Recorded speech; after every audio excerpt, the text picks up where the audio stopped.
The Middle East, just a couple of weeks ago, was a tinderbox that was about ready to blow. I was half joking when I said when I was having surgery on the 13th, I wasn't sure if I was going to wake up to a world in World War III or not.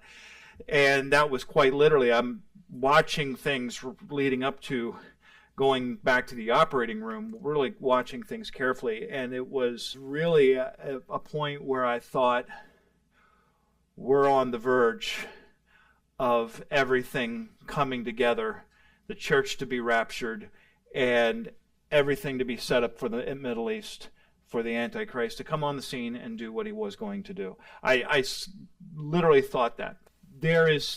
I don't want you to think that because there's a lull that things have stopped or changed. One of the amazing things that's happening is they are putting up signs in Jerusalem pointing the way to the third temple. So there are developments and things are continuing to develop. One of the things that is concerning to me is this expanding of the Abrahamic Accords by the Trump administration. President Trump takes credit for averting the war or de-escalating the war between Israel and Iran. He's now pushing for this Middle East agenda to be expanded. This is not a good situation. This is not, he is getting bad counsel. I'm sure he's got people in his administration that are closely affiliated with the New Apostolic Reformation theology, replacement theology, Paula White likes, and more. And he's opening that up into include imams and so on. Add to that, he is heavily leaning on people, and I was recording a podcast with J.B. Hickson today that's going to be played on the 16th of July, and we were talking about the influence in the Trump administration from technocrats like Peter Thiel, for a time Elon Musk. He had others that were up there, and one of the ones that brings of greatest concern is Curtis Yarvin. If you Google his name, you're going to be surprised that you've never heard of him. Unless you're looking for him, you're not going to find him. But he is a heavy influencer on J.D. Vance in particular. J.D. Vance is a very compromised person. He spiritually, I would say, he's a converted Catholic with a Hindu wife. He's converted to Catholicism. He has a Hindu wife. And Curtis Yarvin is unapologetically opposed to democracy. He wants a autocratic, theocratic, totalitarian government. He wants the United States Republic to be replaced by a monarchy, and that monarchy then to be expanded to the global. And he speaks very openly. He's one of the smartest men you will ever know. Why am I saying all this? This is the influence that's coming into the Trump administration, that has come into the Trump administration. November 2024, we're looking at two alternatives, and the other alternative that we had back in November 2024 was utter disaster. But that doesn't mean some people have felt like that Trump is a messiah figure.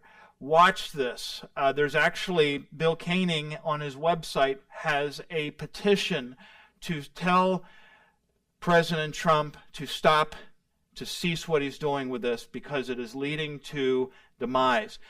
Bill Koenig, if you haven't read his book, Eye to Eye, we have a couple of copies out in our lobby. He is a White House press correspondent. He is a Watchman believer. He is a strong believer, strong biblical foundation. And so he is also a White House press correspondent. He came back to the Trump, he was retired and came back when President Trump was reelected so that he could be close. And he wrote a book called Eye to Eye, where he catalogs from back to, I think, before around Clinton, when he was there, how when presidents would lead and force Israel towards a two-state solution, or to force Israel to give up on land so that they could have peace with Palestinians. Whenever this happened, the United States we would find ourselves being pummeled by a natural disaster, and he catalogs it point for point down to 24 hours after certain accords were signed or something like that. A major hurricane was making landfall or something was happening. And so now we're looking at these expanded Abraham Accords, and the question is it peace or a prophetic pitfall?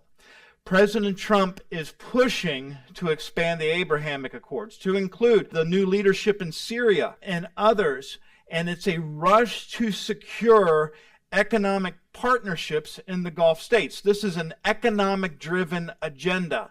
This is not about peace. This is about money. And you have to understand that the Trumps are heavily invested in the Gulf states with property and energy. And what they're pushing is a two-state framework and mounting pressure on Prime Minister Netanyahu to halt the war in Gaza. And part of this is the disaster. It's going to mean disaster for Mr. Netanyahu because it could unseat his government with where he's at. This is transactional geopolitics where Israel's land is becoming a bargaining chip on a border economic chessboard. God is not going to allow it. God is not going to allow that without judgment. And as believers, this should raise our spiritual alarm. Israel's land was given to Israel by God for Israel. And he said that this will be an everlasting covenant. And he said, I will bless those who bless you. I will curse those who curse you. If you are forcing Israel to give up on land, and that now includes the Golan Heights, which they want to revert back to Syria. Remember, Israel has taken back the Golan Heights. Now they're saying you're going to have to give it back to Syria. Wait a minute. Whose land is it? So this is false peace. And what I believe, seeing what's happening over the last several weeks, how dangerously close we came to an all-out Middle East, probably a nuclear war. I see this as an opening for the peace leading towards Ezekiel 38:14. The Ezekiel 38 war does not come through conflict, it comes through peace.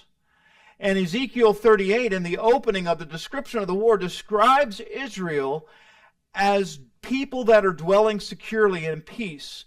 They're living in unwalled cities, he says. And what this is meaning is before peace comes, before the war comes, Israel is sitting in a status of peace and security. And then the war happens. Then the invasion from the north happens. We're watching the early architecture of that false sense of security being put together by the Trump administration, being constructed through normalizations agreement. And in these peace accords, understand something, and this is something that JB and I were talking about as we're talking about what's going on, is there is an interfaith rhetoric. This is more than just economics and land. This is normalizing interfaith rhetoric between the Muslims and the Jews. Peace is being promised, but it's not a biblical peace. It's a paper peace with dangerous strings, but the scaffolding is being set, putting Israel towards a framework that violates God's covenant boundaries. And as Bill Canning rightly notes, this is a spiritual error with severe historical consequences. And then the Abrahamic Accords increasingly become wrapped in interfaith language, elevating Islam, Christianity, and Judaism as co-equal. This is not the case. This comes as we are electing a Sunni, or as they have nominated a Sunni Muslim to be mayor of New York City. Understand that New York City has half as many Jews in New York City as there are in Israel. There's about 100,000 more Jews in New York City than there is in Israel. And this is a man who wants Israel destroyed. And we're electing him to the mayor of New York City, which, by the way, has a police department that makes most armies of the world seem like, Boy Scouts. So we have some reason to show concern, but we don't have to be quiet about it. And you go to Bill Koenig's website, you look him up, you can see where he has an opportunity to sign a petition to ask the president to stop, to reconsider. We'll put it out on the newsletter this week, or on an email out to our membership, so that you can sign it as well. But Koenig warns Islamic expansion is accelerating, not just overseas, but right here in the U.S. Friends, look at what happened in Europe. They are reeling, trying to figure out how to put the genie back in the bottle that they did with the open border policy.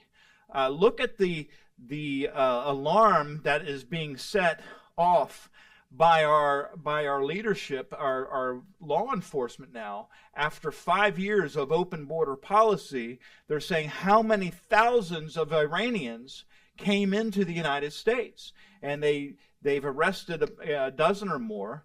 But this is a crisis point for both Trump and Netanyahu, and ultimately for the United States, because if Netanyahu bows to U.S. pressure to halt the war or accept foreign oversight in Gaza, like I said, his government could collapse. On the heels, and this is a little different than what we're used to as a republic, but if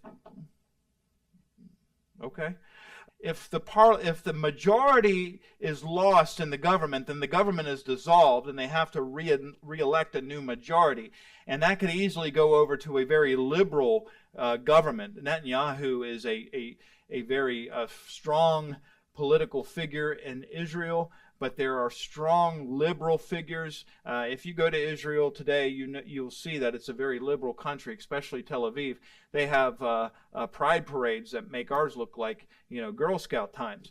But don't be deceived by this talk of liberal economic peace masquerading as biblical diplomacy. Watch how quickly interfaith tolerance becomes gospel compromise. And any deal that tampers with God's covenant land carries serious consequences. And again, if there's anybody in the press, literally the press, that I trust, Bill Koenig is the voice that I'm going to listen to before all other voices, because he's coming to it from a solid biblical foundation. He's not coming to it from a geopolitical stuff is second. And then Tanya Koenig, his wife, is an amazing stateswoman. She's been around, I think she was, if I remember right, she was in the Prime Minister's office of Brazil, if I remember correctly. But Tanya is just as powerful, and the two of them have such a powerful thumb on the spiritual condition of our country on the political level. Remember, 1 Thessalonians says, while people are saying there is peace and security, then sudden destruction will come upon them as labor pains come upon a pregnant woman, and they will not escape. There's so much that we need to take note there. First, the push for peace and security, the push for there to be peace, and especially among Israel and the Middle East. They think that can be done through diplomacy. It's got to go back to the covenant before it can go to anywhere else. It's got to be in the covenant between God and Israel over the land, over the people, over the whole area.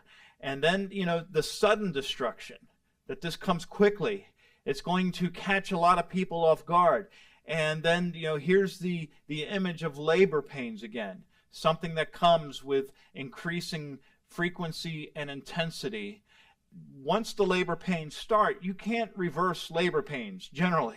You don't just say, okay, well, we're not going to be in labor anymore. You don't put that genie back in the bottle, so to speak. Uh, and so when they start, they're not going to escape. If we are at where I believe we're at in the end times timeline, we are on the razors. I mean, the clock, the second hand is approaching the midnight hour, friends. We're watching these things happen. It's an amazing time to be a believer, because how things are coming together exactly as God said they would, and we're witnessing them. So be encouraged, be bold, speak up, let your voice be heard. We'll keep watching very closely. We may not be here next week. We may be meeting up there in heaven at the rapture, meeting at the wedding supper of the Lamb, and how great it'll be to be there with the Lord.